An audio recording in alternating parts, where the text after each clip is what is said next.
Granite City Food and Brewery has 2 Michigan locations in Troy and Northville. Serves made-from-scratch food, brews in-house beer, and even has brunch every Sunday from 9 a.m. to 2 p.m.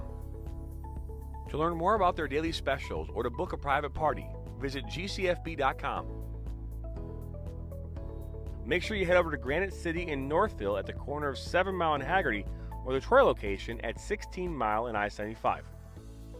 Now Worrell has a good cutback from him. He'll fire one, and that's going to go in!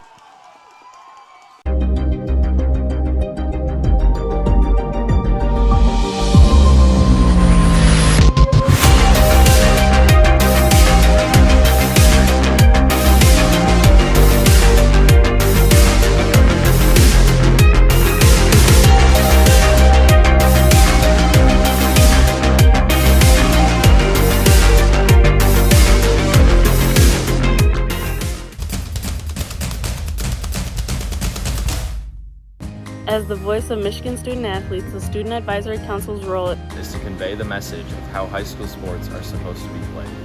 We are responsible for helping the MHSAA maintain a positive and healthy atmosphere in which interscholastic students can thrive. We believe athletes should be competitive, sportsmanlike, and excel academically. We believe students in the stand should have fun, but not take the focus away from the game. We believe coaches should act as teachers, helping student athletes develop while still keeping high school sports in perspective.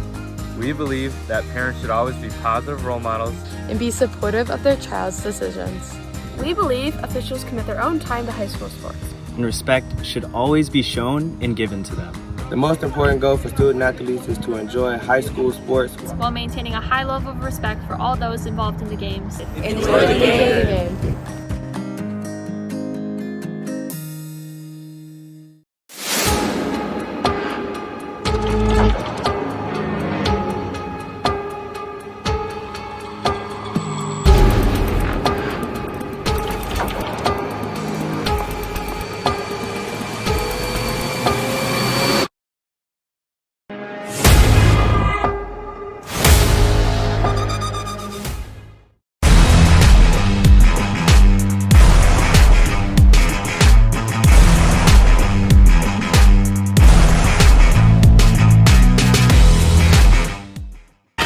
What rhymes with great?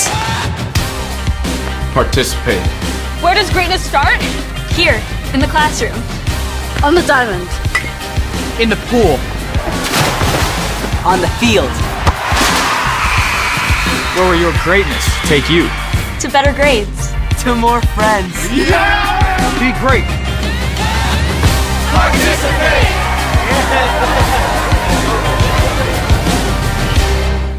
Our mission is to help players take their game to the next level and reach their potential. Not only do we help develop fundamental technical skills such as ball control in tight spaces with different surfaces, dribbling at speed and changing direction, using a variety of 1v1 skills to create space, receiving on a half turn, hook turn, and out of the air, finishing off the dribbling, one-touch, volleys, and headers.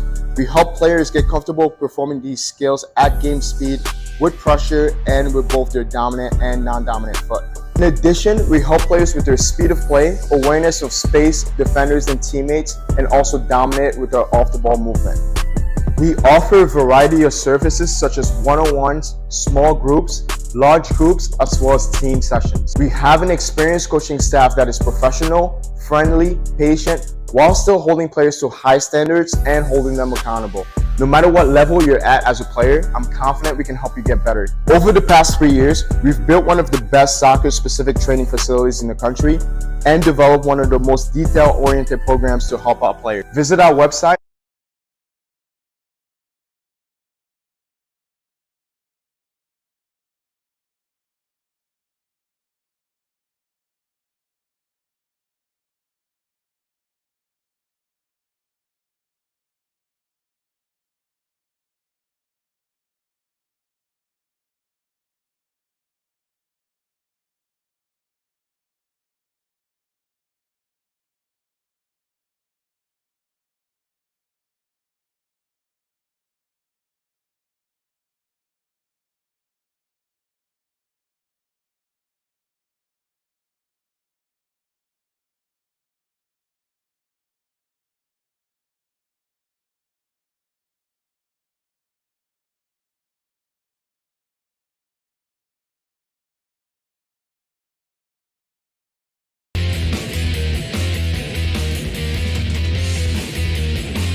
I'm a husband.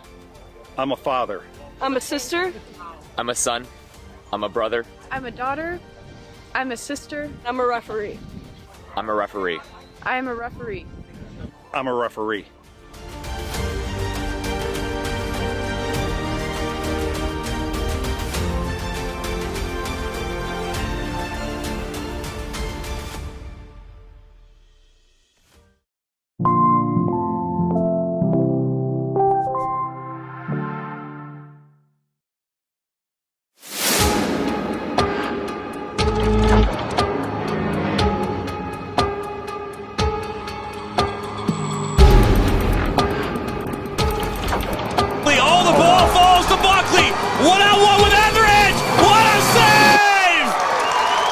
Blackburn will take a shot, and that one Fine Sox got a left-footed banger. He shoots it! It's in! McAllister with the big swing. Terminates out of the right. Now Carnival will put it back in for Baccarat, and there goes it! Benjamin Daniels gets the carry and bounces it out to the right side. He's inside the 12. Puts it for Vlasma! For Sammy Wise off the crossbar.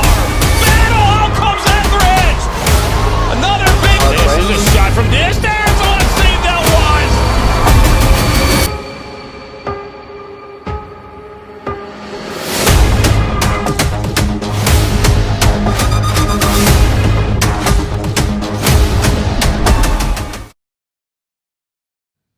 Well, hello everybody, welcome into the first ever MSN All-State Media Day for Girls Soccer. Jonathan Turner alongside Dan Stickerat. We're excited to have you along here tonight, again, for this first ever Media Day across the state of Michigan. We've got teams all the way to the west side, to the east side, up north and down south. So, well, up south, down south, whatever. But either way, we have a great lineup of teams here tonight. So we appreciate you stopping by on this busy Friday evening. And Dan, before we start bringing teams up here, what can they expect here tonight, the viewer at home?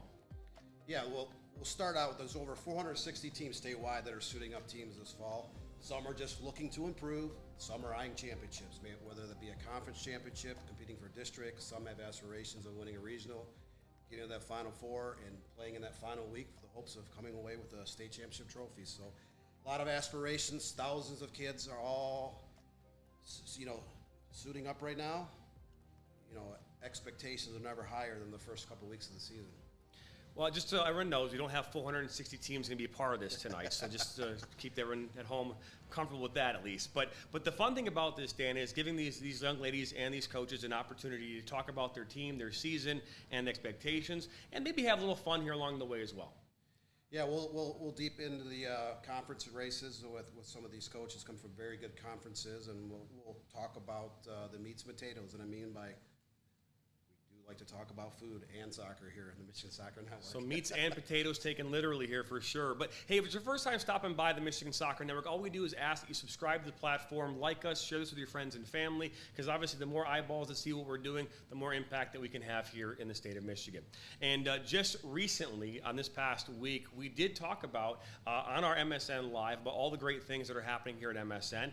One of those things is our new highlight video program. It's designed for the high school athlete who's looking to take their game to the next level, play college. And now what we're able to do with our services is provide video production for those athletes so that they can create highlight videos, player profiles, and do all of that in one central location, which is our website, the Michigan Soccer Network. So it's a great opportunity for players to get exposure on our platforms, as well as being in front of almost 500,000 viewers a year just on our website alone. Yeah, there's a lot happening in the soccer community across the state of Michigan. We have the videos, we have the goalkeeper wars coming up this summer. We have a lot of coverage for high school, academy, club, amateur teams. There's so much happening, thousands of teams across the state.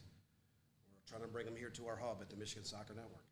And if you like golf, golfing might be something we're doing here in the future as well. Not covering golf outings, because that just doesn't sound, but maybe a golf outing here in the state might be coming here soon as well. Who knows? So, but hey, we're going to take our first commercial break. When we come back, we're going to bring up Oxford High School, the champions of the OAA White last year. They have high aspirations this year as they step into the OAA Red. But don't go anywhere. MSN Media Day is just getting underway. Now Worrell has a good cutback from him. He'll fire one, and that's going to go in!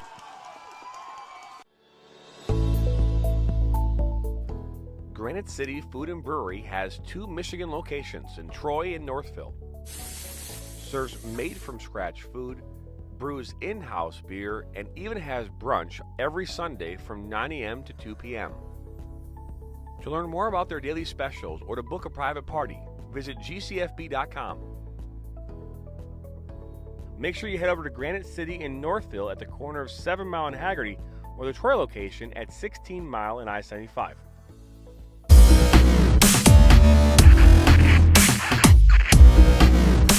Are you looking to play at the next level? MSN is now offering player recruitment videos. We are excited to partner with you and your family in getting you to the next level. To learn more about our packages and what we offer, head over to the MichiganSoccerNetwork.com. Remember, your journey starts with a click. What rhymes with great? Participate. Where does greatness start? Here, in the classroom. On the diamond. In the pool. On the field. Where will your greatness take you? To better grades. To more friends. Yeah! Be great. Participate!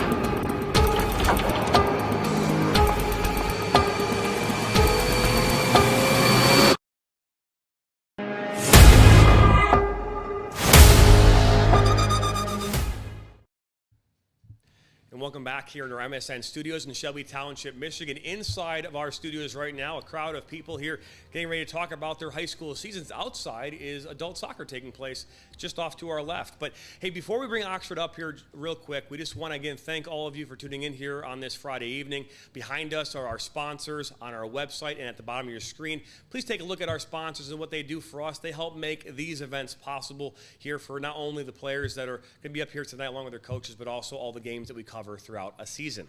But we also have the NFL draft coming up here. This is not a draft tonight. We're just bringing players up to talk about their season. But first and foremost, bring up the OA White champions from last season, the Oxford Wildcats, head coach Gabby Schreiber. Hi, my name is Gabby Schreiber. I am the head coach of the varsity girls team at Oxford High School. I'm really excited to be here and excited to be able to celebrate that we won OAA White last year. There's a lot of good competition in that league.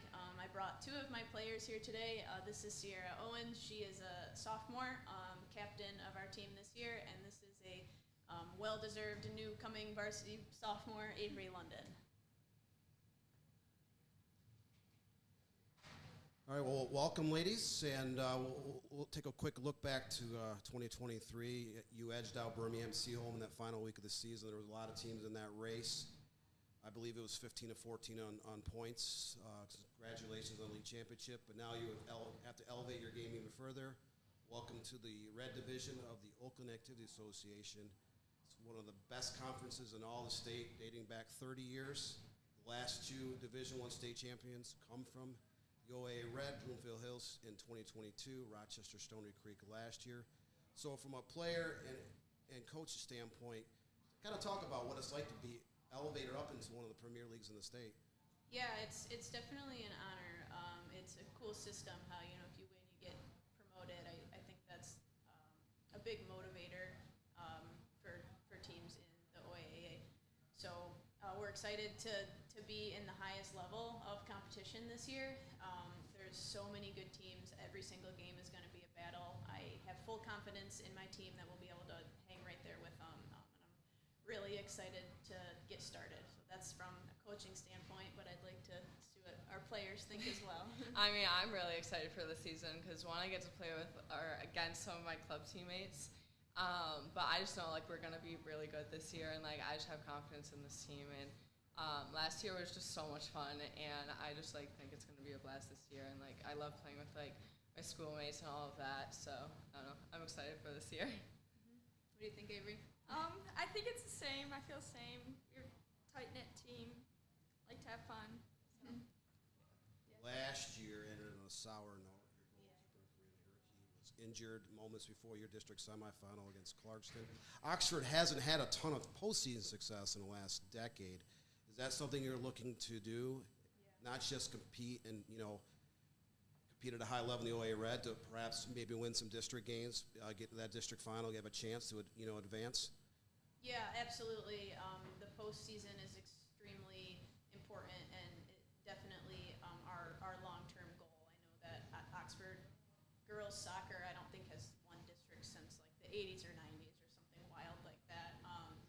So it's a standard that we're setting where we need to make it deep into the tournament every single year. And it was really unfortunate what happened last year with our goalie, who was just an absolutely amazing goalkeeper, breaking her wrist right before the game started in warm-up. But we had some players that we used in that game that really stepped up for the team and kind of showed us what we're going to be capable of for the next year. So ultimately, God used it for good, and here we are now, and still made it to the OAA Red, and we definitely have a district title in mind. So. Yeah, we speak of your goalkeeper, Corinne Erke. She was slated to be one of the better goalkeepers in the state this year.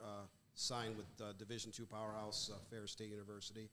But you look at that, that's kind of the norm in the OA Red. Last year, Lily Bosley at Rochester Stony Creek was your Miss Soccer. She was all Big Ten freshman at University of Michigan. So the players, every team across the board has good players, kids that are going D1, D2, D3, NEIA. From a coaching standpoint, you played at a state powerhouse, Novi, and these two young ladies are going to be battle-tested, in the next few months. What is it like suiting up against players that will play at the next level as early as next fall? Yeah, I definitely think we're capable of battling anyone as a team, and then especially even with some, as individuals. I think we can go head-to-head with anyone, but I'd like to see what my players think about going up against, D1 and D2 commits. How do you guys feel about that? Well, one thing I have in mind is just, the boys at our school won districts last year, and my personal goal is just I want to beat them. I want to have our girls soccer be better than them. It might sound a little selfish, but they had a great win and stuff. I don't know, but I think obviously every game, for me personally, it brings nerves. But it's not bad nerves. I'm always excited to play every game. And I don't know, I just like to see the competition that's out and see how our team can really handle it and see how we react to it. I'd say it costs the same thing. Just go out, try your best, have fun with it. Try not to worry about where they're at. Just put yourself to their level. Yeah. That's what's fun about high school, I think, sometimes is, you have a kind of a 3-4 year age span, right? And some of these older players are committed to colleges, and some of these younger players aren't, but they're good enough to be on varsity and play against them, right? And I think that just takes girls soccer to the next level. So it's pretty cool. From a coaching standpoint, do you have to coach differently this year, being in one of the top divisions in the state, where you have that kind of talent across the board? There isn't an easy game, throughout the course of a league season. Do you have to approach practices differently? Do you have to, coach differently in a game than say if you were in a lower division of the OAA? I would say no, just because this is my second year only coaching at Oxford, and my mentality last year going into the season was we're just going to take us to the next level regardless of what it is, and that means I definitely have really high expectations for the season. I expect our players to be good people off the field, on the field. We have a lot of rules surrounding behavior on and off the field, and I plan to just carry that into the OAA Red and just have that be the Oxford soccer standard moving forward, is always putting the team first and always thinking about the team no matter what our circumstances, really. Now, from the coaching standpoint, do you feel like there is a favor in the OAA Red or in Division I overall? Favor as in the favor, to contend for the league or even contend for the state. Where do you feel from a coach? Yeah. Is there anyone out there that you look at and say that they're going to be contenders? Oh gosh, I don't know. To be honest, I haven't looked too much into who's going to be in those top spots, but I feel like we can definitely be a contender. Anyone in the OAA Red is really good. Anyone in the KLAA is really good. It's going to be a battle for sure. There's not going to be, no one's going to run away with anything. All right, well, Games do start across the state this Wednesday, and the state finals are East Lansing in mid-June. We'd like to thank Gabby Shriver, Oxford, and some of her players for attending tonight's statewide media day, and best of luck to the Wildcats and all your fellow teams across the OAA and across the state of Michigan. Thank you.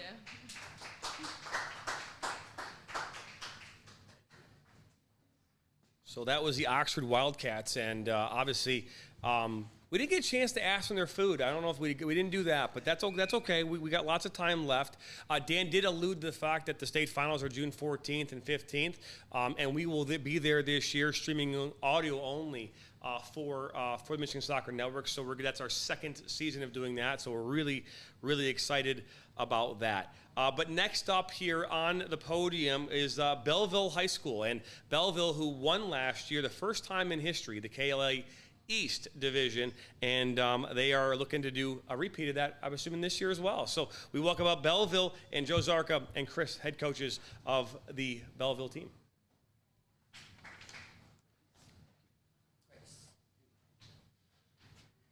Thanks, John. Thanks for having us.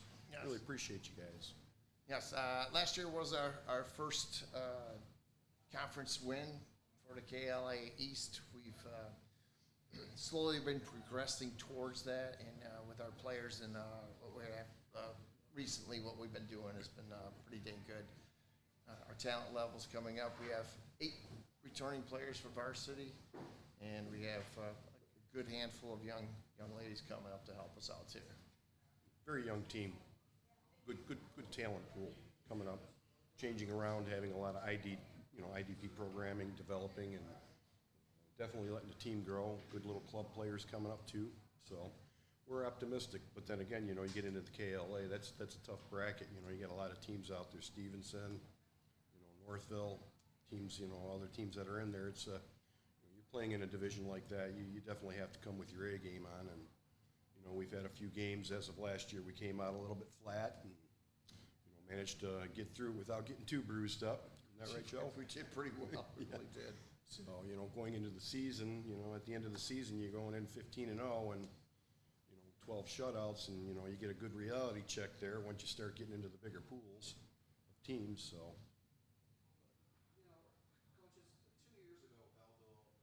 Won a district, made a surprise run to the Elite Eight. You played in the regional finals.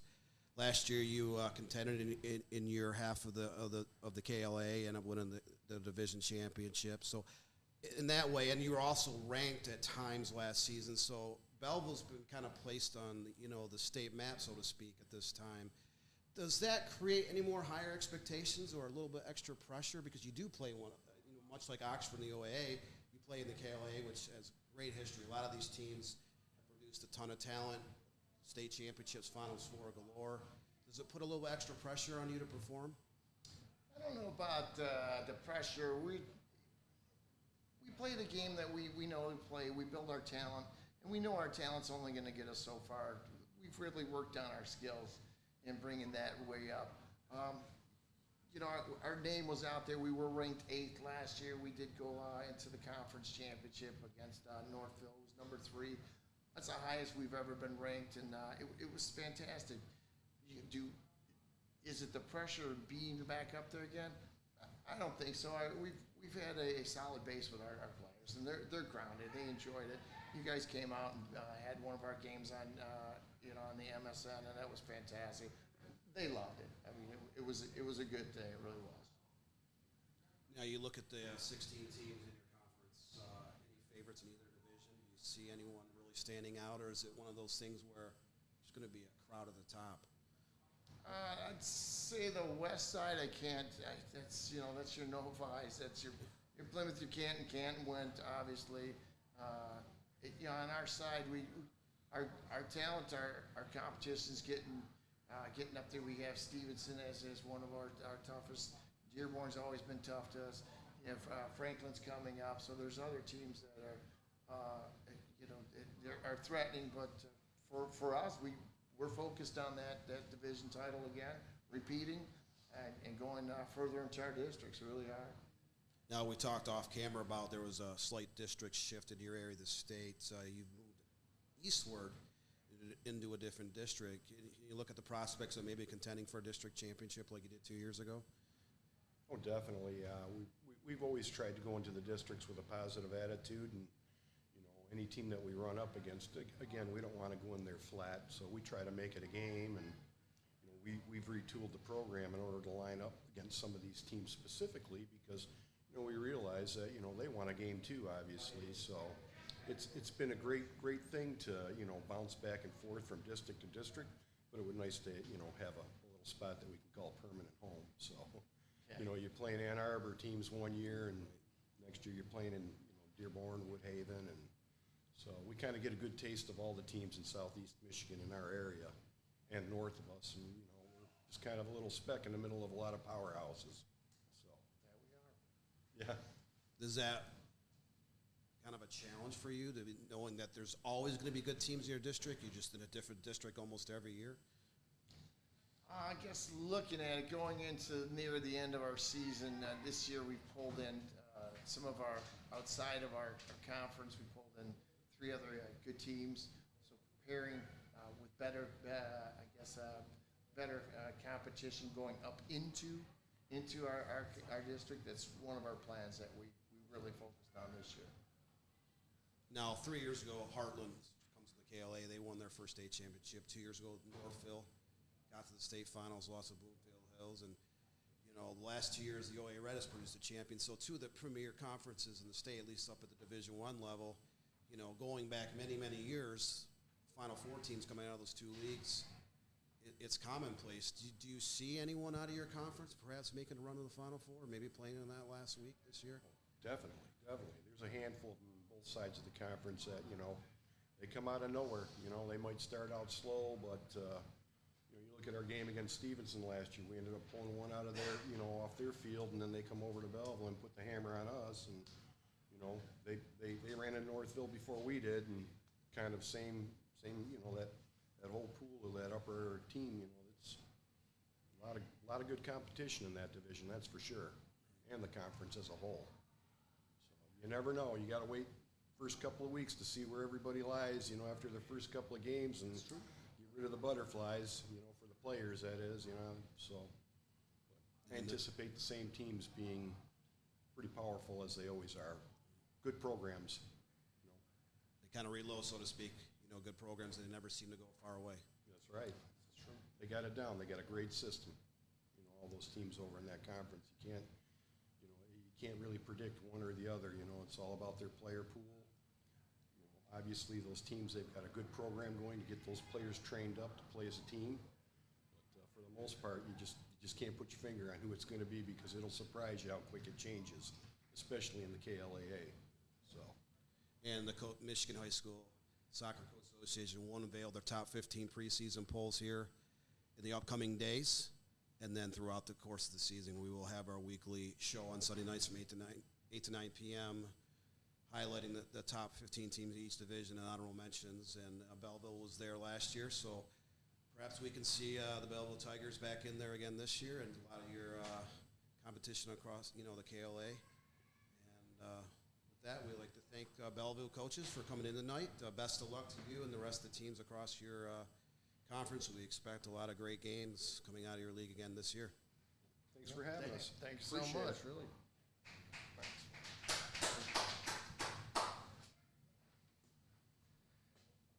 So that was the Belleville Tigers, right? I make sure there's so many team names out there with the mascots and logos, and the one thing that's hard for us is that there's a lot of Falcons, there's a lot of Tigers, a lot of Hawks, a lot of different birds, a lot of birds out there, so to speak.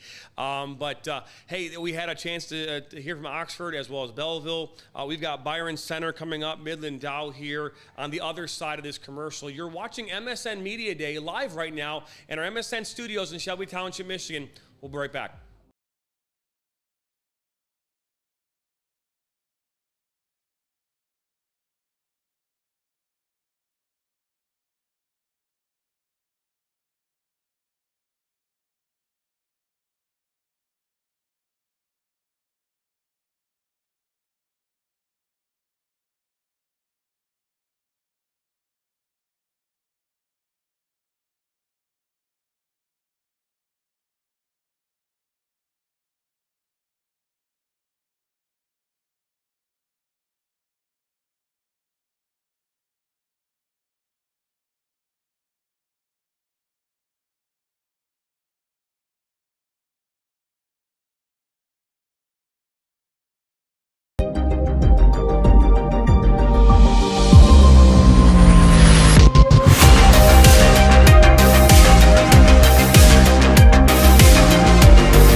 to take your game to the next level.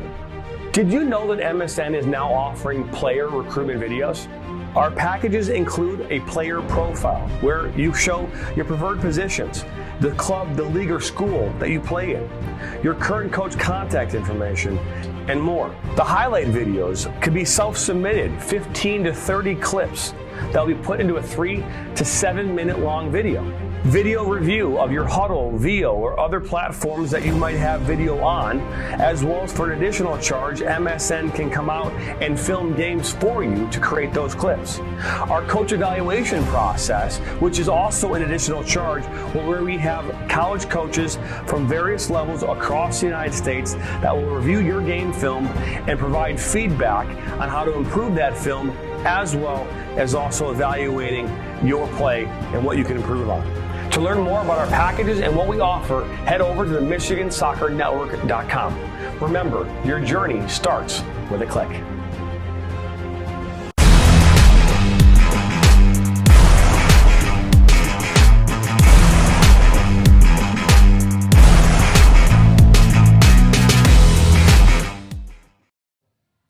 Welcome back here into our MSN studios in Shelby Township, Michigan. Jonathan Turner but Dan Stickrat, who's now inside our studio here as we are now heading into the Zoom portion of our broadcast here tonight. John Conlon, who is the head coach of the Byron Center girls team out on the west side of the state. He is standing by in Zoom for us right now. A long-time, well-known head coach in John Conlon. Their team plays in the OKC White Division. And now we're going to send it over to John Conlon, who will say a few words here about his team as well as the league. Well, hey, first of all, I love that you guys are doing this. I think this is great for high school sports, great for high school kids. You know, I've obviously known Dan for a long time. I think we need to have more of this exposure for high school sports. So I really do appreciate it. Yeah, I've been coaching a long time, so I guess you guys are saying I'm old, which I'm okay with. I am. Super excited about my team. We play in one of the best leagues in the state in the OK White with East Grand Rapids, which was in the state final last year. Forest Hills Northern, which is, you know, pretty much a finalist every other year. Forest Hills Central, which has won multiple finals. Lowell, which is a up and coming program. Northview, Greenville. It's a pretty brutal league. Grand Rapids Christian. So, yeah, I mean, every game definitely means something. We have to bring it every game or, you know, we could get our tails kicked. But that's very similar to how it was when I was coaching at East Kentwood in the OK Red. So, I mean, that's definitely the level we want to play at. Now, John, the Ottawa-Kent Conference is one of the biggest overall conferences in all of Michigan. I believe there's 6 divisions of 8 schools each. So you look at that scope overall, every year there's a team that makes a deep run. Sometimes there's a team from all 4 divisions in the Elite 8, Final 4, even playing for a state championship last year. Hudsonville Unity Christian won another Division III title. Hudsonville was state runner-up in Division I. So, you know, you look at your division and all 6 divisions as a whole, do we expect to see certain teams be able to make a run of the Final 4 again this year? Well, I mean, I don't think you should ever bet against Unity Christian. I feel like Randy Heiss is in the state final every year, and that's because he's a great coach and he builds a great culture. Hudsonville, who has one of Randy's former players as the head coach, is definitely the big dog in Division I. I thought they were going to win it last year. They ran into a special team and a special player. And they return quite a few big-time players this year. They should be absolutely loaded. East Grand Rapids in Division II returns what I think are 2 of the best midfielders probably in the Midwest. They played for me in the ECNL. Reese Lynn and Gracie Lynn, who are sophomores, who as freshmen led them to the finals. You know, Forest Hills Northern has Auden Stauffer, who played for me in the ECNL, who's an absolute monster up top. Evie Brown, who played for me in the ECNL, and May Doyle, who's an ECNL player. I think Forest Hills Northern is going to shock a lot of people because I think people thought with the turnover with Dan Szyminski leaving that the team wasn't going to be as good, but they have a great coach now, a great young coach. And then Forest Hill Central, I mean, they've been the gold standard in D1 and D2 in West Michigan, coached by Ashley Lucky, who, to show you my age, I coached against Ashley in the early 2000s, and she was an absolutely fantastic player, played on some of the great Clark Udell teams. I mean, West Michigan soccer is at its highest point it's ever been. Grand Rapids metro area is fantastic. The Lakeshore is still very good. Portage, Kalamazoo, obviously Portage Central is a great team every single year, and they are loaded again this year. So yeah, I mean, I think it's a safe bet to say that a couple of divisions will probably have a West Michigan team. Who it is, hard to say. I mean, if you get out of one of the metro districts, you probably have a decent chance. The problem is, if you look at most of the Grand Rapids districts, they're loaded with, top 5 teams. So typically the regional is actually easier than the district. And it is what it is. Like, all my years at East Kentwood, we knew that we were going to have Forest Hill Central and Rockford in our district every year. By the way, I forgot to mention Rockford, which came in second to Hudsonville and OK Red. Rockford's coached by Stu Quackenbush, who's my former assistant. And I mean, they've been on the verge of making a run to a state final. Obviously, they did it with the guys 2 years ago. They've been on, everyone's radar for 10 years. So I love the level of play right now. And then when you have all these ECNL kids coming back to play high school, it brings it back to where it was in the early 2000s when every kid was playing high school soccer. So the level is extremely high. You have special players.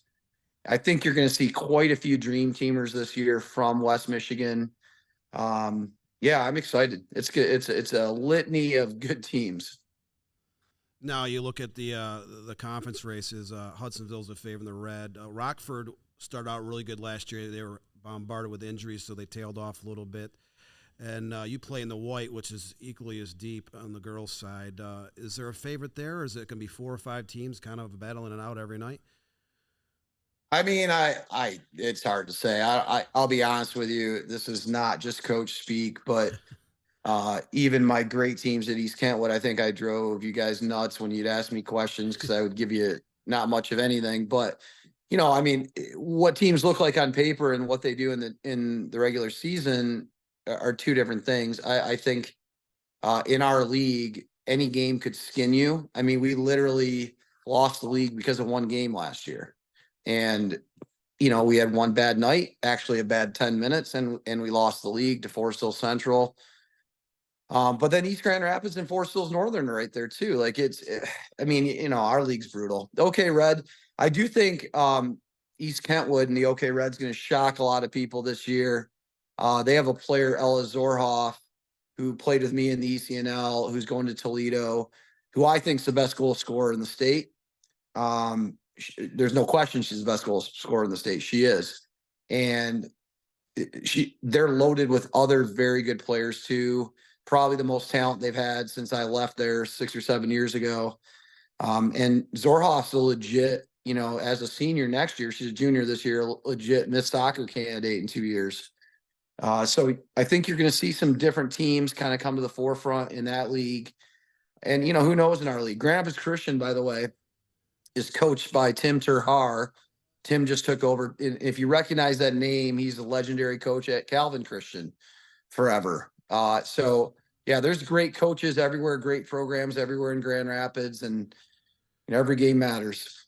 Yeah, last year we saw Miss Soccer, Lily Bosley, Rochester, Stony Creek.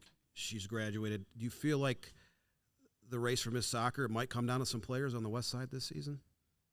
I mean, the hard thing is really the top players in West Michigan. There is one player, Atkins at Hudsonville, that I think is a legit Miss Soccer. Like, she's special. She's going to Grand Valley. She's Grand Valley's top recruit. But I think the majority of the absolute best players in West Michigan are sophomores and juniors.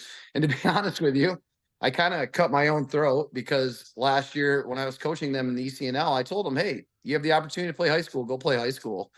And they, 7 of them are in my league and the other 7 I'll play in districts.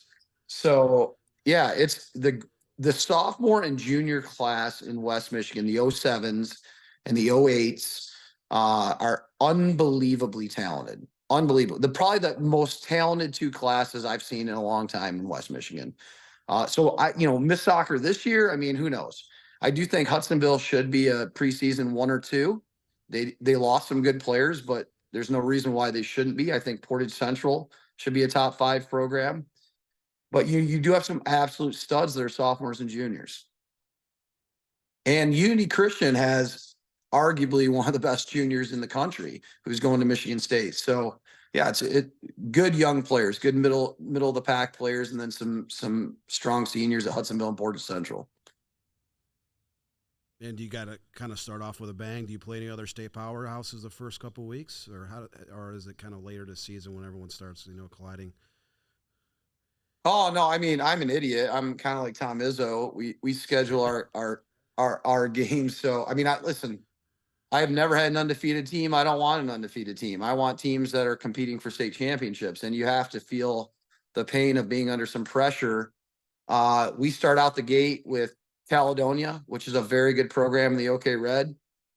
We play Reese Puffer, and then we have spring break, which everyone deals with that, right? But last year, unfortunately, we came back from spring break and we had one practice and then had to play the second, the team that was rivaling us in the conference, Forest Hill Central, and we lost. So this year I said, well, we're not going to make that mistake again. And we decided to schedule Gull Lake the first day back from break. And for me, obviously Gull Lake's a great program. Jeff Korstan's legendary coach, won 3 or 4 state championships, good friend of mine. And hey, if we get our tails kicked, great. If we win, great. But for us, we wanted to come back and, get after it right away. And my girls will be ready come tournament time. We put an emphasis on being great when it matters, and finding our way to get there. So that means we take some losses early. We take some losses. It's not a big deal. Now you coached a lot of great teams at East Kentwood. I think you were 5-1 in state title games. Yeah, I'm still bitter about that one, by the way. Byron Center did make a run to the Final Four a few years ago on the girls' side. Do you feel like your team has a chance, or is it you look at the pathway and it's like it's just a crapshoot? I mean, well, hey, listen, if our coaching doesn't screw it up, we'll be very good. Okay, that's what I'll say. Like we have great talent, great community buy-in. Our kids are unselfish, they're hungry.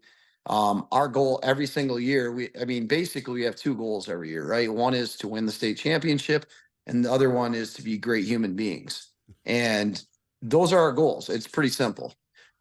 So am I predicting a state championship? We've had 3 practices, 2 practices. It's hard to say. But I do like the group I have. I think some of the younger players saw that semifinal team, were around that semifinal team. My 3 captains were all part of that semifinal team.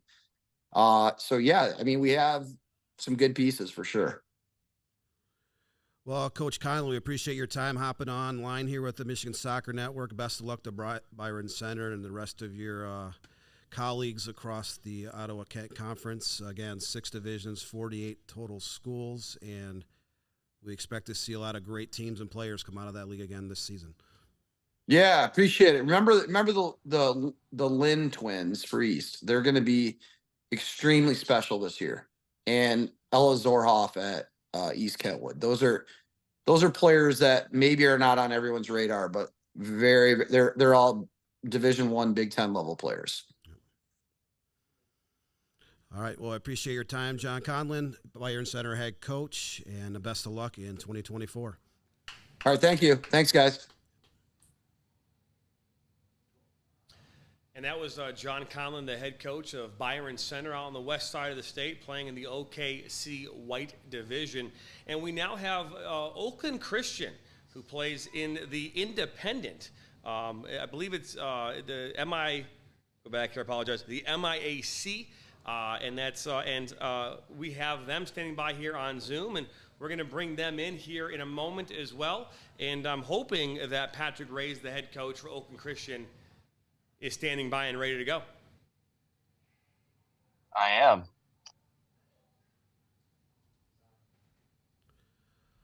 Well, welcome to board, Patrick Rice, Auburn Hills Olkin Christian coach from the Michigan Independent Athletic Conference, and that's a small school league. Most of those teams are Division IV, a couple are Division III, but a lot of history in that league as well between boys soccer and girls soccer. So talk a little bit about your conference. Every year there seems to be a few schools that make deep runs, and Olkin Christian's had a few over the years in both girls soccer and boys soccer. Well, thanks, Dan, for having us on, Jonathan, as well, too. I mean, again, just I think some of the coaches that have already said it, I'm glad you guys are doing this. Give exposure not only to some of the schools that are in these smaller conferences, but also, just to help promote girls high school soccer throughout the state. So, definitely thankful for you guys doing this. I think just a little bit about us, in our conference. I think for this year for us, we're just one big conference right now. Historically, we've been an upper and a lower division. Last year, the conference athletic directors made the move to just put us all together. So, it's going to be a team of nine teams, and we're just going to have to play everybody, and really the best team will come out on top. Last year, we were pretty fortunate to have a good run. We went undefeated first 7 games in conference, and then ended up playing Plymouth Christian in their last conference game. We were both undefeated going into that game, and we went to their place, and it was a pretty tight match, and we ended up coming out on top 2-1. But certainly there's a ton of good teams in there. I certainly would expect Ryan Thomas and Plymouth Christian to again compete. They've been really, really good the last few years. Intercity's been good. Lutheran Westland, performed well. I think they were 3rd in our conference last year. And there's just up and coming teams too. Lutheran Northwest will certainly be somebody to watch as Steve Ferguson stepped down last year. So I don't recall who the new coach is at Lutheran Northwest, but with any new coach, there's a new mentality, new strategy, and we'll see what they bring. But we're certainly looking forward to the season again this year. We graduated 6 seniors last year, but we brought in 6 new players. So we've got a good mix. We've probably got like between juniors, seniors, and sophomores, we're about 6 and 7 in each of those classes, and then I only have 1 freshman this year. So we're pretty spread out as far as age goes, but we are bringing back a lot of experience. So I'm bringing again 13 girls back from last year's team. Do you expect to be several schools in your league to contend for that conference championship, or is it one of those years where there's a heavy favorite? I mean, how do you look at, based on returning talent this year, how do you look at your conference as a whole? I mean, I'll speak for us. I think the bulk of our team from last year is back. I think also too, I had one of my key players last year. She tore her ACL, and like the game after we won the conference title, so I had her out for the basically remainder of the season. So she's back and healthy. So I would at least expect us to compete. Hopefully we can put ourselves in a position where we're playing for that conference title. I definitely think Plymouth Christian, Kate Creighton's coming back. This is her senior year as well. So I know she was a conference MVP a couple of years ago. And like I said, Lutheran Westland, they will come on strong.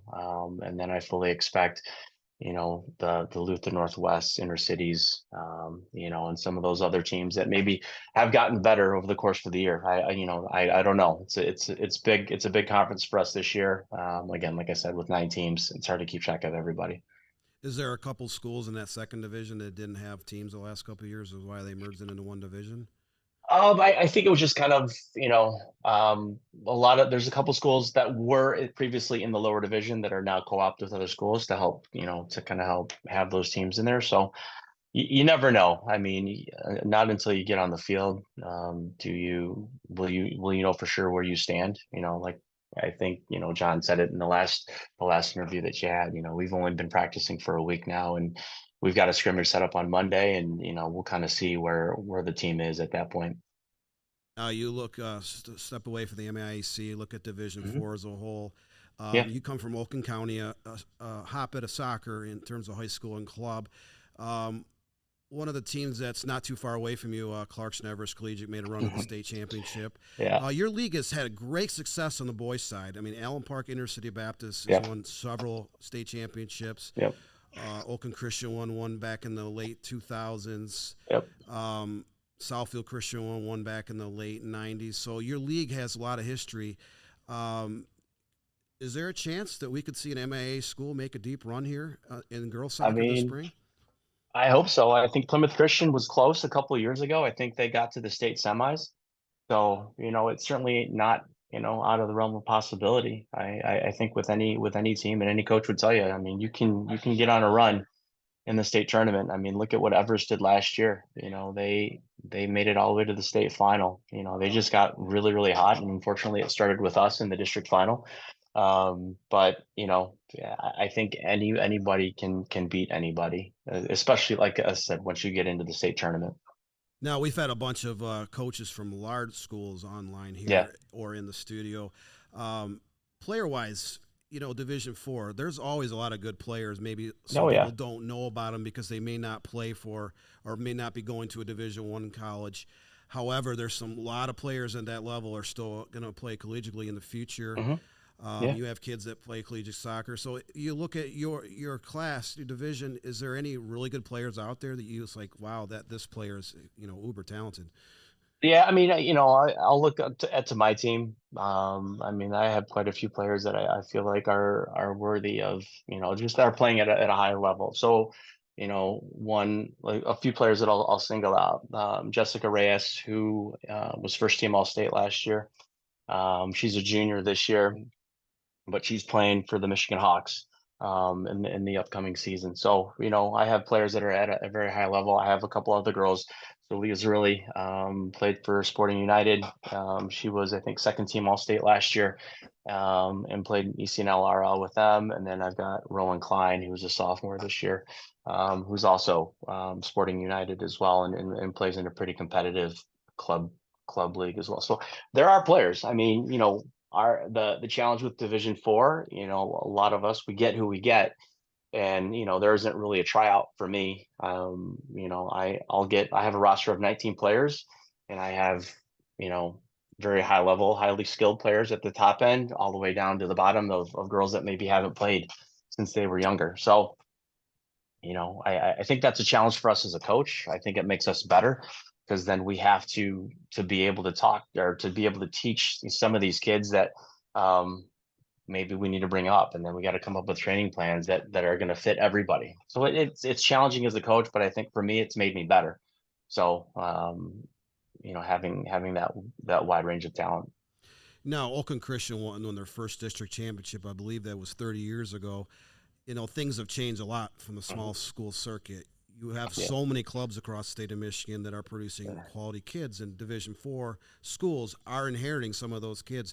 Yeah. You kind of look at the way, not just your team in a conference, but Division IV as a whole, it seems like it's gotten better and better as time has gone on. Yeah, this is my 6th year there, and I think I can say, like, the level of soccer, at least for us, continues to get better. And I also think you're bringing in coaches too that have a lot of experience, your club experiences. I think, I've talked to Ryan Thomason at Plymouth Christian. Last I talked to him, he's a coach at the Jags. So, you're bringing in coaches that have, coach soccer at competitive levels, and then bringing them in, into this high school environment. So I think just by that nature, you're going to bring up the level of talent as well too. So, yeah. All right. Well, Coach Patrick Reyes of Auburn Hills Oakland Christian from the Michigan Independent Athletic Conference, one of the best small school conferences Michigan has seen over the last several decades. We appreciate your time hopping on Zoom to talk about your team and conference, and best of luck to you and the rest of the teams across the state in Division IV. All right. Appreciate it, Dan. Thank you, guys. Thanks, John. We want to thank, obviously, Patrick Reyes from Oakland Christian. And, we're still underway here. A lot of teams still to get through here on this Friday evening. We're going to step aside here from a break. We come back. We're going to hear from Midland Dow. We're going to hear from Troy Athens and much more. You're watching the MSN Media Day live on the Michigan Soccer Network.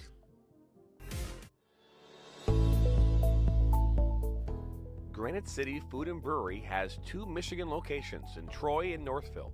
Serves made-from-scratch food, brews in-house beer, and even has brunch every Sunday from 9 a.m. to 2 p.m. To learn more about their daily specials or to book a private party, visit gcfb.com. Make sure you head over to Granite City in Northville at the corner of 7 Mile and Haggerty, or the Troy location at 16 Mile and I-75. Now Worrell has a good cutback from him. He'll fire one, and that's going to go in!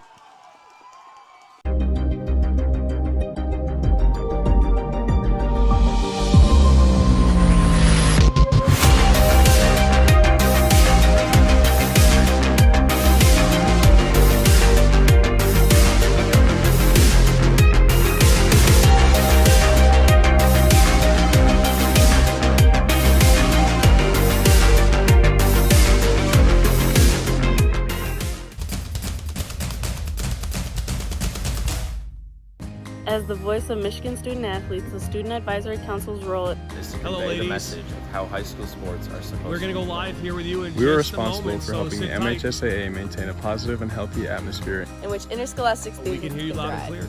We believe athletes should be competitive, Sportsmanlike and excel academically. We believe students in the stand should have fun, but not take the focus away from the game. We believe coaches should act as teachers, helping student athletes develop while still keeping high school sports in perspective. We believe that parents should always be positive role models And be supportive of their child's decisions. We believe officials commit their own time to high school sports. And respect should always be shown and given to them. The most important goal for student athletes is to enjoy high school sports While maintaining a high level of respect for all those involved in the games. enjoy the game.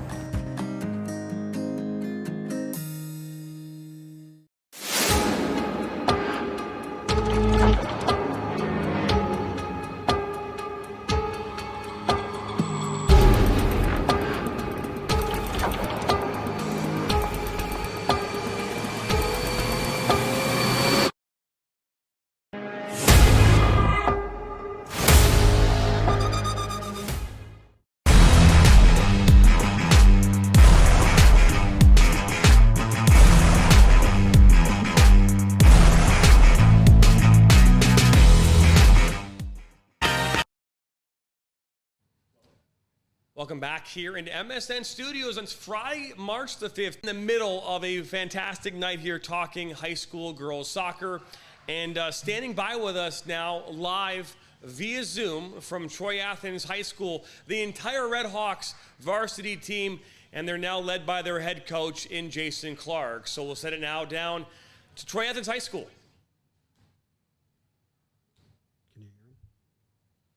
Well, welcome, ladies. Dan Sticker at Michigan Soccer Network, and Jason Clark is with three of the Red Hawks. Well, hold on. Do you want the rest of the team say hi? And there we have some more. We got everybody here for a team dinner, so we're making it a full media day for you. Well, we'll dive right in. I mean, Troy Athens has been one of the historically most successful programs in the state of Michigan between boys soccer and girls soccer. Woo-hoo, yeah, right.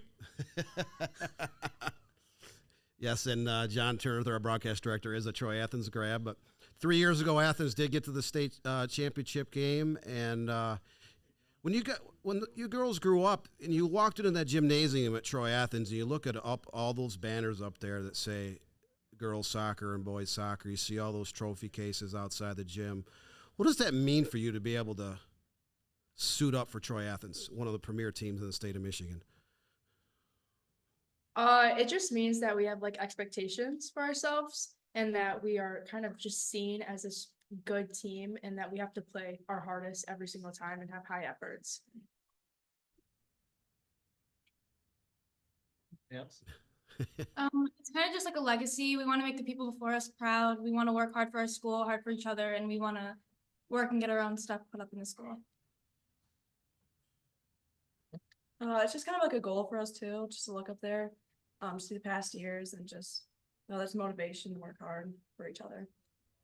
Yeah, we started yesterday talking about goals, expectations, motivation, and just looking at the gym. I mean, John, you went here, you just see it and you're in awe. And we talked about, yesterday, how do we put our own stamp on it, right? The program was here before us, it'll be here after us. It was well established. The tradition is there. We're just trying to put our stamp on this program.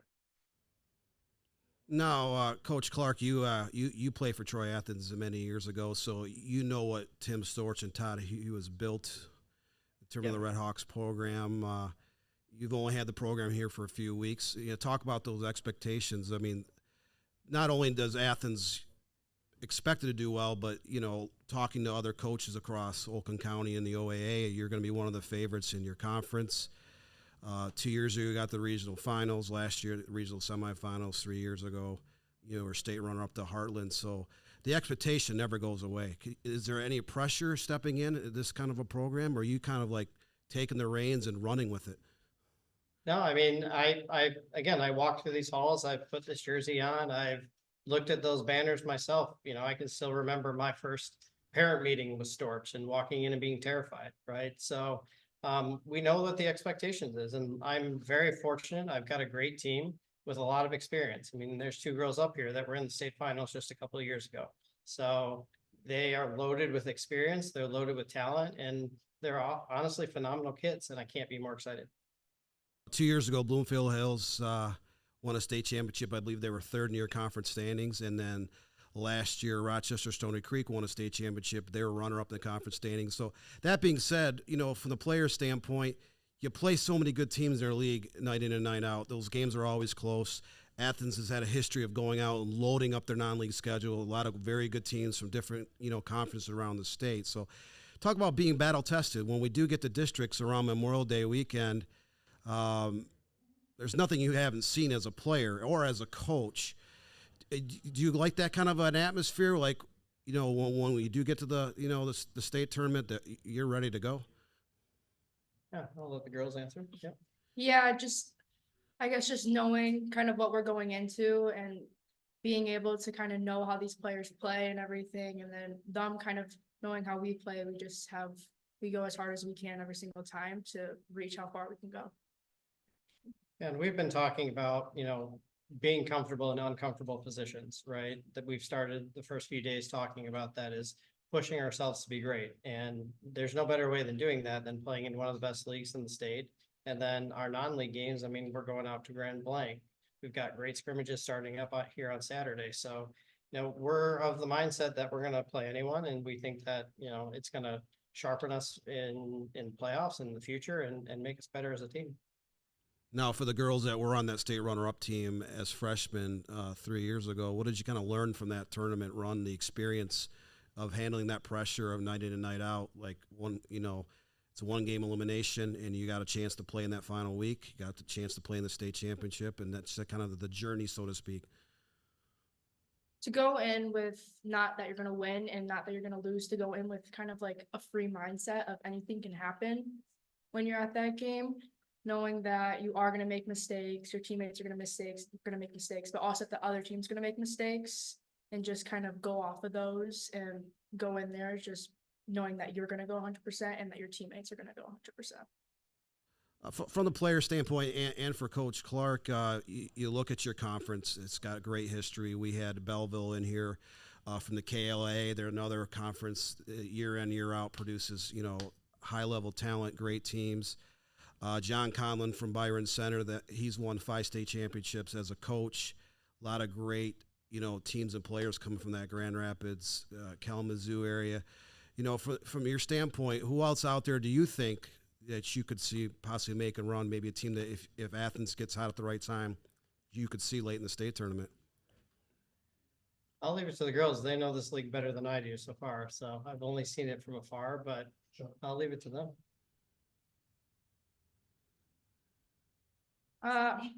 Stony Creek, Adams, 2 really good teams that we always look forward to playing against. Definitely see them going up there. Troy High this year. I think it really can be any team at any night, especially in this league. I mean, you mentioned it. The games are close. It's a matter of splitting hairs at any point in time. So all these same teams in our league, Adams is set up well and well prepared. Stony Creek coming off a state championship. You've got Bloomfield just a few years removed from it. So there's not a weak team in this league, and they're all capable of going far in the playoffs. Well, 2 years ago, you lost in the regional finals, Elite Eight, to Rochester, one of your league rivals. You conceded a goal in the first 3 or 4 minutes of that game. Last year, you had a lead on New Baltimore Anchor Bay. The lead was slipped away. You lost 4-3 in the regional semifinals. Those two defeats kind of leave a little bit of a bitter taste, in terms of we want to come back with a vengeance in 2024 and make another deep run. I would say that it leaves us off with more, like, you could say, kind of just like a push to win, more of like a reason, and it gives us just a reason to want to be here, be better, and push ourselves 100% every single game, and just hope that everyone goes 100 and that we can win our games. I think it's a experience thing too. That's really going to benefit the girls moving forward. Right now, they've been in those situations. We've got leaders that were in a state final. They have the experience now that, it's not necessarily out of vengeance. It's, hey, now we've gone through it. We're prepared for the situation, and moving forward, we know how to adjust to it. All right, well, new Troy Athens coach Jason Clark, an alumni from Troy Athens, and his entire team is here in the background. Athens, again, one of the most successful programs in state history, dating back close to 4 decades. So, ladies, best of luck in 2024, and to you and the rest of the teams in your league. Tradition says that we'll probably see one of the schools in your league, maybe Troy Athens, in the Final Four this year. So, best of luck. And it all starts this week. All right. Thanks for having us.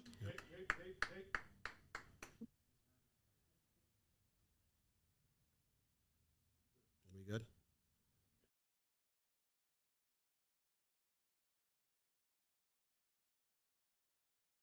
Yes, as a former Athens graduate, always excited to be able to hear what Athens is doing.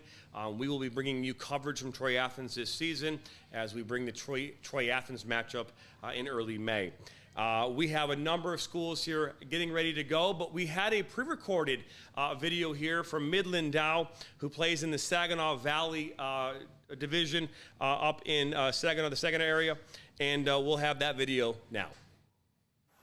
My name is Spencer Sandow, and I'm the varsity girls soccer coach at Midland Dow High School. I'm going into my 4th year up at Dow, and expectations for the season, we expect to be competing in the top half of our league, as well as going as far as we can in the playoffs. Post-COVID, our program has done a great job playing in 3 straight district finals, as well as winning back-to-back league titles. So expectation is there for us to keep the tradition going and winning a lot of games and trying to play as late as we can in the playoffs. Last season, we did a good job winning our league championship. So first time back-to-back in 8 years that we won the Saginaw Valley League. So we want to build on that, looking forward to this year. We haven't lost a conference game in 2 years. So even though we have a different group than last year, we'll be a little bit younger. We're still going to have a lot of seniors. We're still going to have a lot of quality. So we know this year that we can be very competitive just like every year. And we're going to be pushing for a league title again, as well as hopefully winning a district championship and playing as long as we can into June.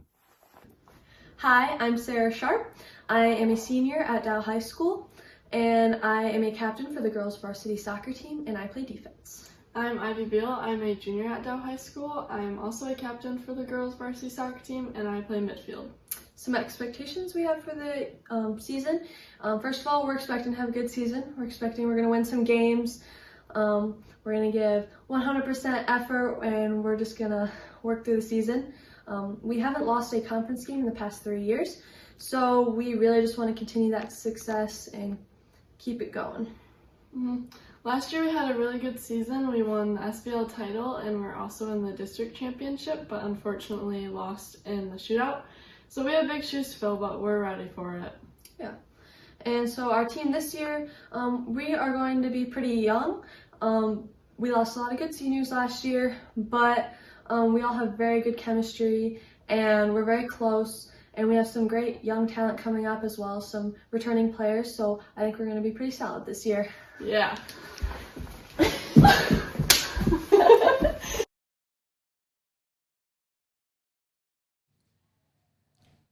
Welcome back, and we just heard there pre-recorded from Midland Dow, again, who have high aspirations of their own here this upcoming season. We're now joined in studio once again, this time by Trevor Foster, the head coach of Romeo High School, and he'll step up here now and talk about their expectations of the season and what's going on in the MAC Red.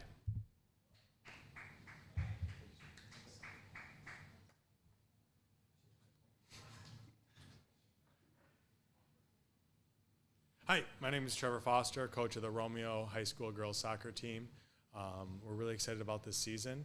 We had a great number at tryouts, really rebounded back to where we want to be kind of from the COVID year when a lot of schools probably were down in numbers. Have a really healthy, strong program looking like it's going to be moving forward here. And we're happy to be here and provide some insight to MSN. Now, Coach Foster, we'll start with just your school, Romeo, over the last decade in terms of ascending from being an average team to being a really good team. You've seen it more than just about anybody. You talk about the progression of Romeo's team. It's getting a lot of very talented players from a wide variety of clubs. You've had several girls go on to play college the last couple of years, a few more on your roster that have committed or signed already. And has that kind of created more expectations?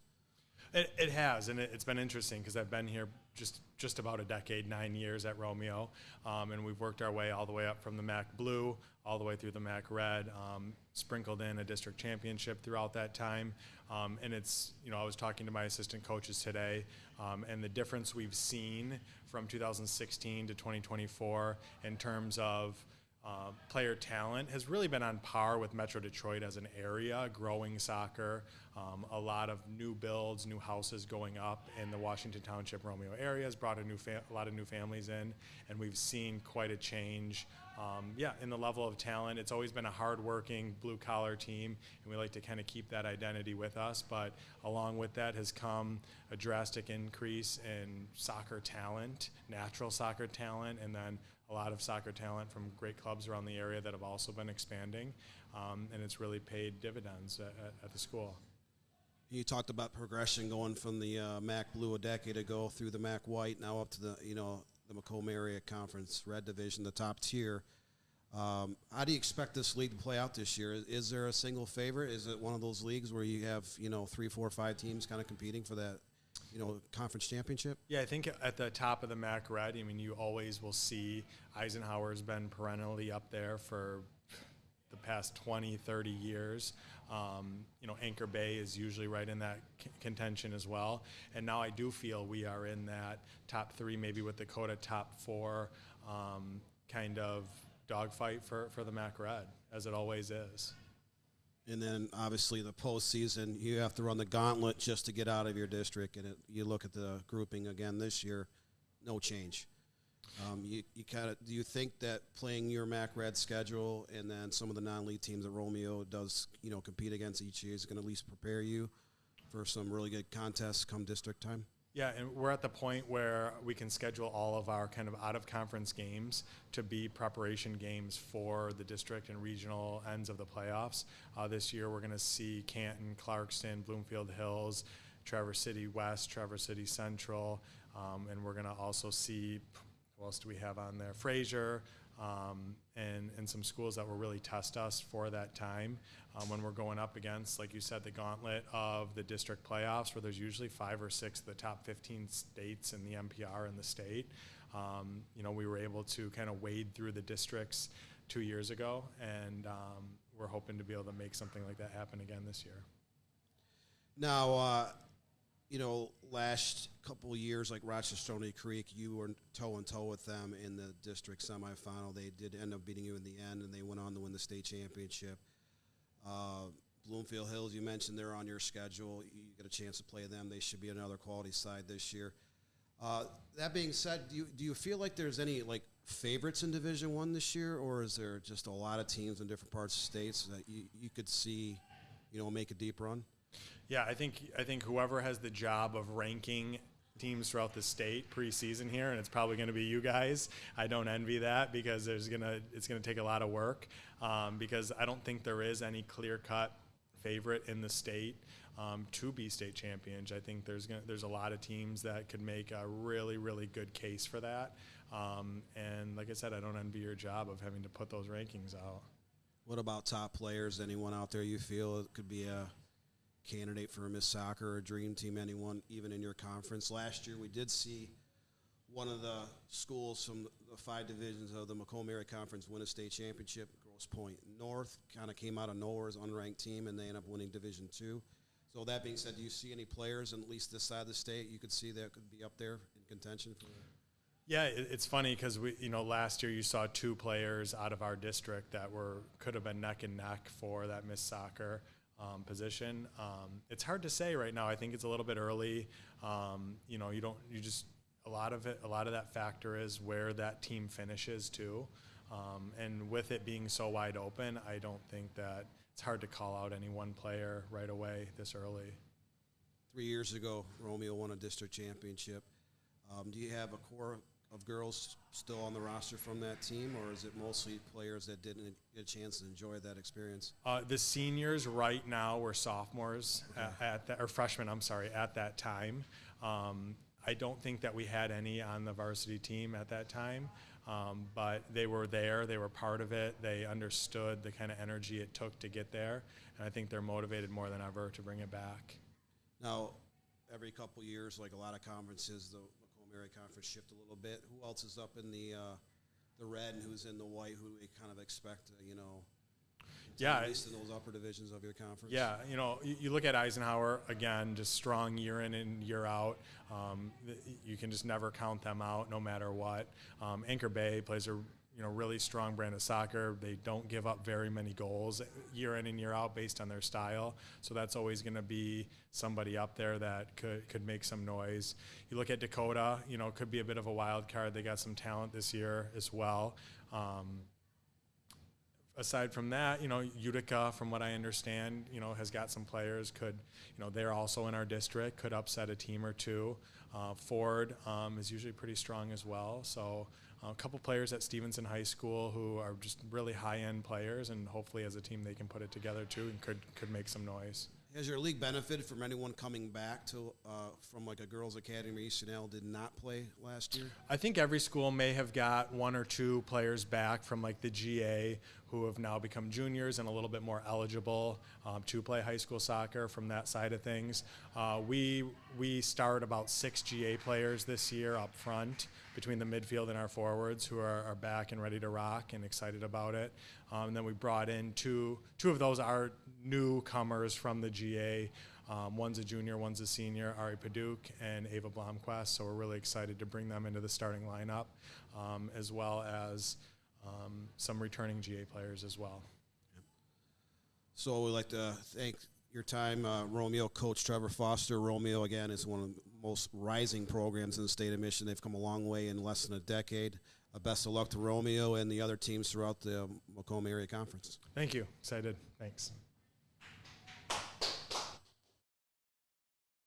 Now outside of our Premier Sports Center studios here in Shelby Township, as we give you kind of about a forward look into how we enter our studio here each and every day that we come in. And this is how we come in our studio through the front door.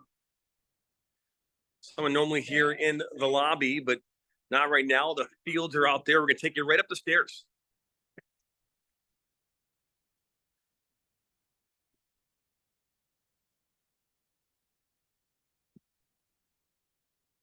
See the adult leagues taking place right now, and 4-0 in favor of the red team. Had a chance to watch them as I now walk in our studio, and here's our studio. We have some people in here right now, and Aaron Roy, and so now we're gonna head back to the microphone. Hey, it's rolling here so far tonight, and got some mute that and apologize. And we have now St. Catherine's High School, who plays in the Catholic League in the AA division. And we're joined by Aaron Roy and a few of his players as they talk about their season.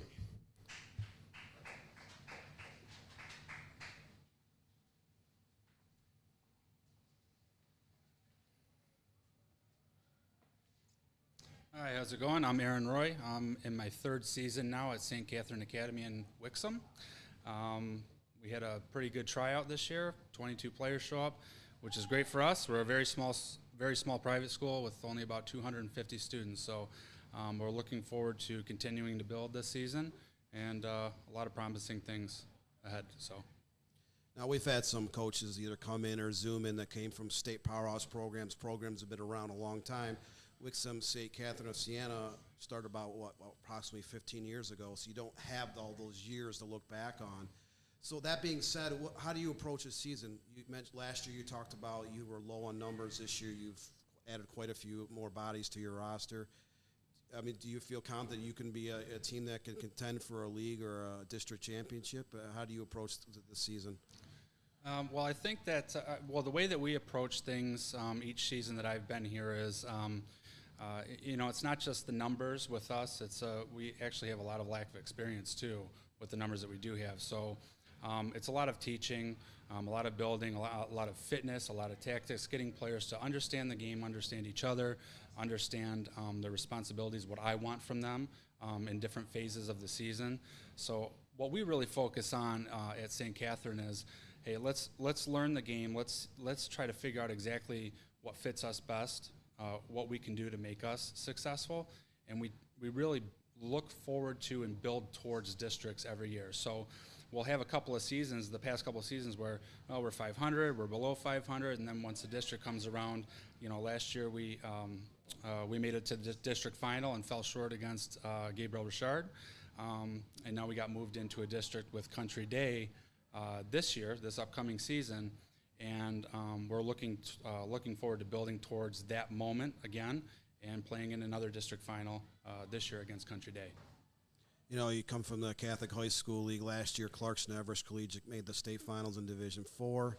Grosse Pointe Woods University League was Final Four in Division 4. Birmingham Marion's been a powerhouse dating back to the 80s. They got to the regional semis, and Warren Regina got to the regional finals. So every year there's teams that make a run out of the Catholic. Wixom, St. Catherine's won a few districts in their short time. From the girls' standpoint, how do you kind of feel about the upcoming season? Do you feel like the schedule you play is going to help you at least, compete at that district level? Yeah, I for sure do. I think our team this year is going to have, we have a lot more bodies to begin with, so that helps us tremendously while we start the season. But the mindset we have going in, I think, is going to be what sets us apart from other teams who may have the background and the building years already set in stone from years past, whereas we just are starting. But I think the way we play and the way we start things really helps how we finish them. And now the school's migrated up into the second division, the AA division. Years ago they were down in the low division of the Catholic League. Talk about the teams in your conference. I mean, is there a favorite? Do you feel like there's going to be multiple teams kind of contending? I mean, from a player standpoint, how do you view this season? I think it's going to be a very good season, especially like Keegan said, we've accumulated a lot of players. I think one of our biggest competitors is always Shrine, which is a tough team to beat. But I think we have a lot of great leadership on our team. We have 6 seniors this season, and I think that will provide for a really great leadership and community within the team. Now, schools compete in Division 3, Division 4. It's a different animal because we had the coach from Auburn Hills Oakland Christian Division 4 school. He zoomed in earlier. He talked about that top end of the teams. They have kids getting college scholarships. They have kids that play from really good club teams, but they have kids at the end of the roster that maybe never played soccer or just played rec or haven't played elementary school. So there's a wide variety of talent. Is it that way at Wixom St. Catherine, or do you have a lot of club players as well? We have multiple club players. I believe about 5 or 6-ish. We have a lot of players who don't play soccer at all, which is challenging at times because there's a lot of learning moments. But I think that everybody is very welcoming, and communication is key with that to help them learn and grow. But I don't think it's a big issue this year. Does that change the way you coach when you have extremes, like very talented players on the front end and not so experienced players on the other end from a coaching standpoint? Absolutely, yeah. I mean, it's a challenge to try and level that out and get everybody on the same page. And like I said, I think that the way that we try to compete based on what we're working with as we get everybody to kind of understand what their responsibilities are, how we're going to play against a particular opponent each week, because we honestly, this is the way that we approach games. Is it's different. Each opponent is different. We're not one of those types of teams that says, every game we go into, we're just going to play this way because that's just who we are. We approach the games a little bit more intelligently. We scout other teams. We know what their weaknesses are. We try to exploit those weaknesses. So we really try to go in there with a game plan, so to speak, and try to win the chess match best we can, and then we just go from there. So. You look at Division III and Division IV last year, like in Division IV, Kalamazoo Christian won a state championship. Division III was Hudsonville Unity Christian, one of the most prestigious programs over the last 25 years in the state. You look around the state as a coach, do you see a handful of teams contending in the 2 lower divisions? Yeah, there's a lot of good teams out there, and I think, especially coming from the CHSL, from the Catholic League, I think that really helps prepare us for the tournament towards the end of the season, because we end up playing a lot of strong teams. With like Gabby said, Shrine's always strong. They're very organized, well coached. Orchard Lake St. Mary's is coming up, and they're very talented. They have a lot of numbers. They have a good coaching staff over there as well. Even Clarkston Everest, they make a run every once in a while. They got a good team. So, each year that I've been here, and this will be my 3rd now, but each year I've been here, we've always had some lower division powerhouse programs on our schedule. Divine Child, Plymouth Christian, Cranbrook. These are teams that are in the final or winning the state championship. So, we put up a good fight, and those teams really help push us towards being prepared for the tournament at the end of the season. Would you have it any other way? Because, teams can run off the score, and a bunch of lesser experienced teams have great stats, but then you get in the regional round and you don't advance any farther. Do you like kind of loading up that schedule? Because it seems like it's a common thread that it does prepare you for the state tournament. I do and I don't. It depends. It's great to see really strong opponents that are strong in different ways, because then that challenges us to have to prepare in different ways for those opponents. And it really increases the soccer IQ of my athletes as well. Knowing that, okay, look, this is how this team plays. This is where they're strong. This is where they're weak. This is where we're strong and where we're weak, because we don't only try to figure out how to beat an opponent. We also have to look at how they can beat us. So we look at it from 2 different angles. And like I said, it really raises the soccer IQ in our program, and it gets us prepared, especially when we play those stronger programs. It gets us prepared for the postseason. So. And then chance when you play a team of lesser talent, to give a chance to give that bench, give them more experience, give them more game action. Yeah, absolutely. Especially now, this year with 22 players in the program, that's the most we've had since I've been here. So, we do have some games like that on our schedule where we'll be able to get some of those lesser experienced players minutes and get them acclimated to what we're doing. Your players are nodding their heads. Was that kind of rough at the beginning of last season? We were literally combing the hallways to get a bench, so to speak. It definitely was something that I think St. Catherine's in general has experience with, but soccer particularly had a battle last year to put a team together and to have a team to go out and play and to have like an actual season. So it was definitely had an impact on us throughout the season. But I think like the girls we got and that stayed really helped us to develop and to become the team we are today. Well, I appreciate your time, ladies, and head coach Aaron Roy of Wixom St. Catherine of Siena Academy.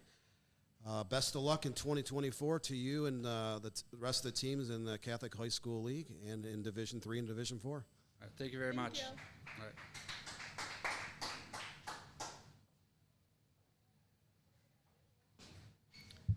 Well, we just heard from St. Catherine's, and we were supposed to have a few more Zoom participants, but they are not in our room right now. So we are going to head to one last commercial break. This one is in regards to our recent announcement in regards to our video production for highlight videos for those players looking to take their game to the next level. And it's something that when Dan and I, and along with Ryan Gagnon, who's heading up that department for us, when we talked about doing this, it was a lot of coaches had come to us and said that they were using our film for recruiting, for scouting of other games. And when we decided to put this whole program together, we knew that there was something that we could do to help players around the state of Michigan be able to achieve the ultimate goal of playing at the next level, whether that be in college or even the professional level. And it's something that we've spent a lot of time and effort into. So if you haven't headed to our website yet at MichiganSoccerNetwork.com, you head over there, click on the tab for highlight videos and all the information about all the packages, what we offer, and how we can help you and your family help get you to where you want to go. Check that out today. But take a look at this video that me and Ryan Gannon actually filmed here in studio here just a few weeks ago.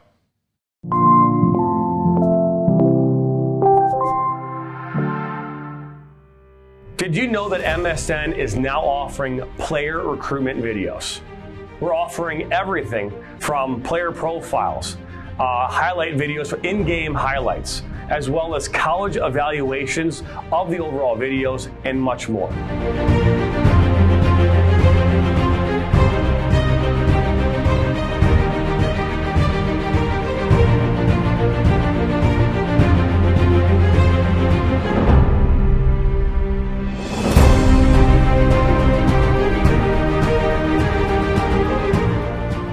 Our packages include player profiles, where you can highlight your preferred positions, the club, the school, or league that you play in, your current contact of your coach, academics and accolades, and more.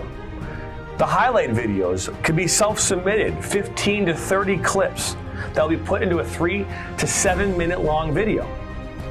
Video review of your Huddle, VO, or other platforms that you might have video on, as well as for an additional charge, MSN can come out and film games for you to create those clips.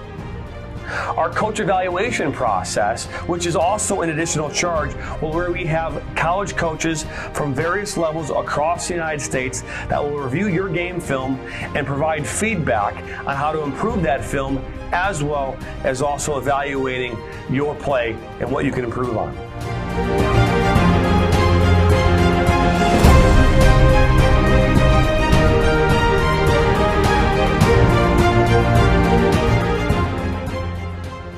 Here at the Michigan Soccer Network, we are excited to partner with you and your family in getting you to the next level. To learn more about our packages and what we offer, head over to the MichiganSoccerNetwork.com. Remember, your journey starts with a click. Welcome back here into our MSN studios in Shelby Township, Michigan. Jonathan Turner, Dan Stickrad, who's off sitting in his nice cozy chair as he's been throughout most of the night. I've had to stand and do standing duty here. So, but either way, it's been a fantastic night. This was the first ever All-State that we have ever done in regards to Media Day. We've done an OAA Media Day with the boys here the last 2 fall seasons and had a lot of success, had 10, 11 teams. In total, we had 11 teams that participated here tonight, either in the Zoom or in person or pre-recorded. If you would like to be able to still tell your story about your upcoming season, all you have to do is just film with your team, your captains, and your coach, and send that video to us. We'll have all that information available on our social media platforms here tomorrow morning.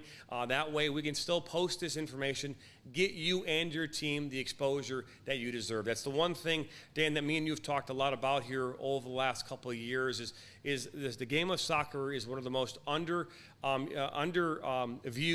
and looked past sport when it comes to media at the youth and high school levels in this state. And our goal since day one is to provide a continuous coverage of this game at all levels.